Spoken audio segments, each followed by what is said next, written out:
Monday? Yep, started Monday. Had a little 3-inning scrimmage and got a little bit of practice in. Yesterday was a skill instruction day, so scrimmage number 2 this afternoon.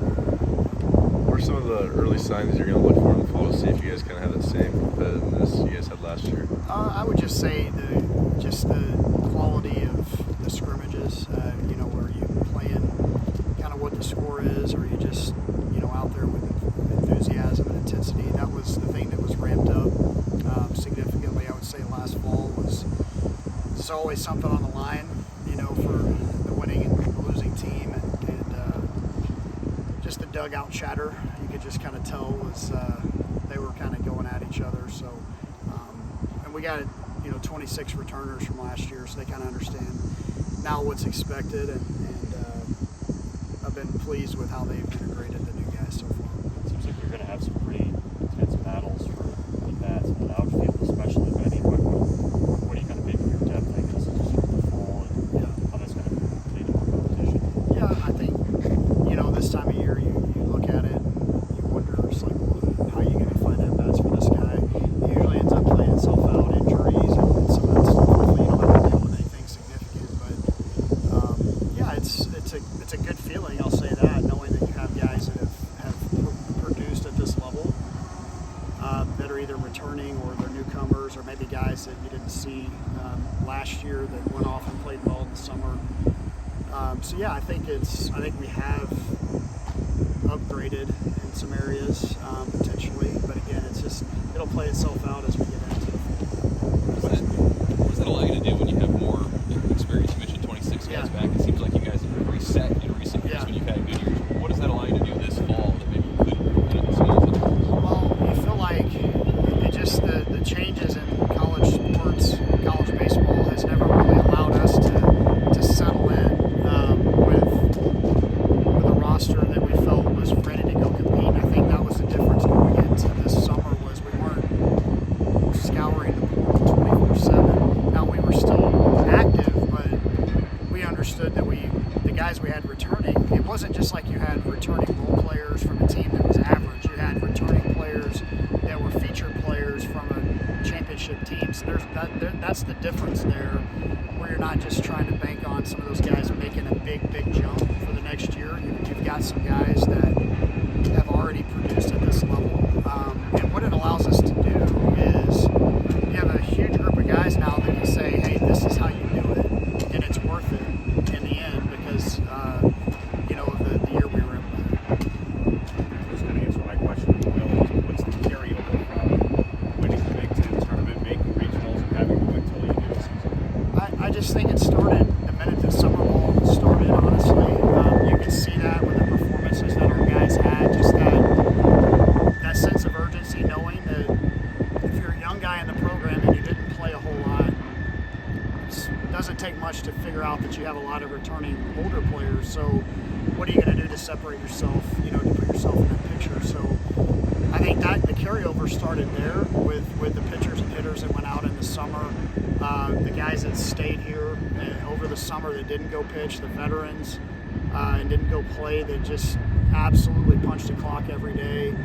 And you start, again, that's how culture gets built, is when you've got good returning players, you got hungry young players that are being pushed by the older guys, and like I said, you have a big group of guys that are basically saying, this is how we do it here. What did you make of just the retention level that you guys had in the portal era, when it wasn't just you kept a couple of guys who maybe could have been drafted? Yeah. Didn't seem like any impact guys entered the portal. Yeah. How important was that, just keeping those guys? Yeah, it's pretty rare, honestly. You never know how it's going to go, with some of that stuff. But I think it does speak to the experience that these guys have when they come here. Obviously, winning helps. But, they've all created a pretty strong bond in the clubhouse. And I think, again, it's an inexact science, but we feel like we've got a bunch of high-character guys that maybe aren't looking for, the next best thing. They think we've got something good here. And, so it was a bit of a surprise that we got Christo back. I think that was a huge piece of the puzzle, because there was not really a person we could go get in the portal that would bring back his leadership, number one, and production, number two. So getting him back was big, and he made that decision. He had a chance to sign, and he decided to come back. So that's a big win for the Huskers. And Gabe Swanson and some others as well. So I feel very fortunate that we have a group of guys that really cherish their experience here and want to help us reach our goals, right? Which is not just getting to a regional, but it's hosting. How big is it that maybe you guys don't have your weekend rotation necessarily settled yet, but you feel probably a little bit closer than you have in years past in the fall to get close for that? Yeah, we're not necessarily looking at having to say, okay, well, here's a big bucket of guys, let's find 3. We've had some guys back that have that experience doing it, and that being said, sitting here a year ago, I'm not sure that Brett Sears was on everybody's radar to be the Big Ten Pitcher of the Year. So some other guys are going to emerge maybe that you haven't heard much about. So it is comforting knowing that you have some guys back that pitched a lot, 70% of our innings to be exact. That's almost unheard of. I mean, I know Coach Childers has said it in the off season, is that he's never had that big a number before. And again, in the portal era, that's even more exciting. You look at guys that were in bullpen arms for you last year. Are you looking at any of those guys as potential starters this year? Yeah, I think Worthley, Clark. Clark started some already. Worthley hasn't necessarily. Yasa went out this summer. He redshirted last year. He was great. Tyner Horn, was in the rotation for a bit last year. There's some others in there too that are going to be vying for a couple of spots maybe. So yeah, it'll be fun to see how it plays out. We saw some freshman arms on Monday that were impressive. Timmerman's probably another guy, right, that could start for us that started all summer. And he was impressive. So it's going to be fun to watch the battle kind of ensue with what we have. And the cool thing about it is they're such a cohesive group that they're all pulling for each other. And that's a direct result of what Coach Childers does with those guys and how together they are. Stay healthy, number one, and just again the culture and competitive piece of it, embracing the intensity level that it takes to win, just not being complacent, not thinking that anything that we've done in the past gives us any sort of pass to cruise through the fall. Those are some things that we're looking to see. And like I said, the pitching battles will be fun to watch. There's a lot of pitchers, I think 8 of them that stayed behind this summer that have just been absolutely just chomping at the bit to get on the mound. I know that, so that'll be fun to watch that too. Does the Friday conversation, does that start with Mason, given what he did last year, or where does it start? I would say, that's kind of the logical place to start. Where he was at last year, how consistent he was, his walk to strikeout. Usually seeing how guys make jumps from between year 1 and year 2. So yeah, I think he's certainly in that conversation. And Christo, his stuff continued to tick up. I think as he got healthier last year, a lot of 93, 94 sitting there. That's where he was at this summer. So his stuff is going to be Friday night type stuff as well. And Yasa's, I'm not saying he's a Friday guy, but you've got another guy with, plus stuff. So there's some guys that, maybe have a different look on Sunday than you've had in the past where you're just looking for strikes. And maybe we've got some guys that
impeccable. I was meeting with the team for our first practice. He was calling me, and caught up with him.